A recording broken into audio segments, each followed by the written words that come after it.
Hey, Christ Covenant Church. Hope you are having a great week in Christ.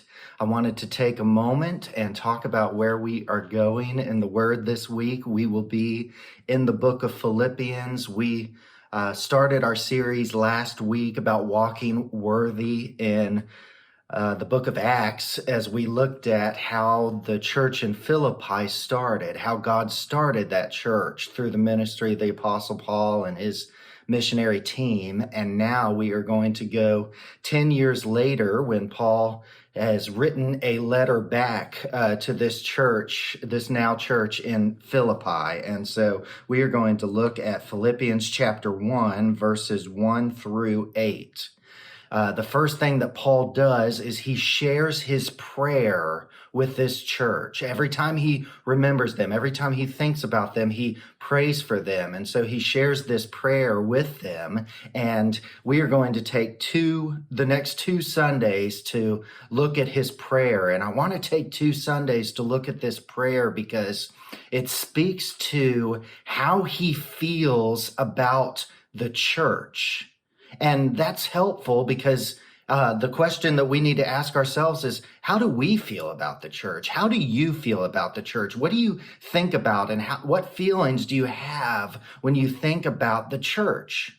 I know that can be a difficult question because church can be difficult. It's messy when you get a bunch of sinners together. And we've probably all experienced negative experiences through the church at times. But what we're going to see in Philippians chapter 1, this prayer, is that Paul centers his relationship with the church on his understanding of God. And that makes all the difference for him.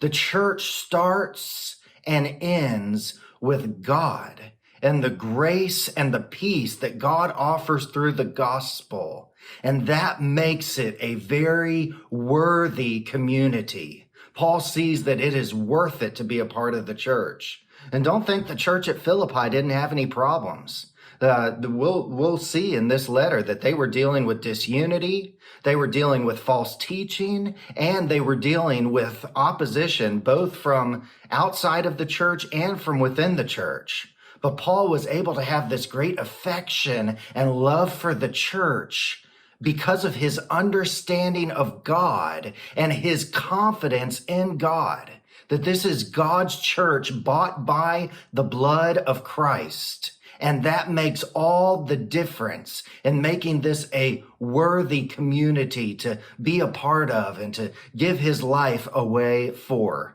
So I will look forward to diving into this passage, and I pray that we would all see a God-centered view and have a God-centered view of his church, and that would give us a affection for partnering in the church and an affection for being a part of his church as a witness to his glory and his gospel. We'll look forward to worshiping on Sunday.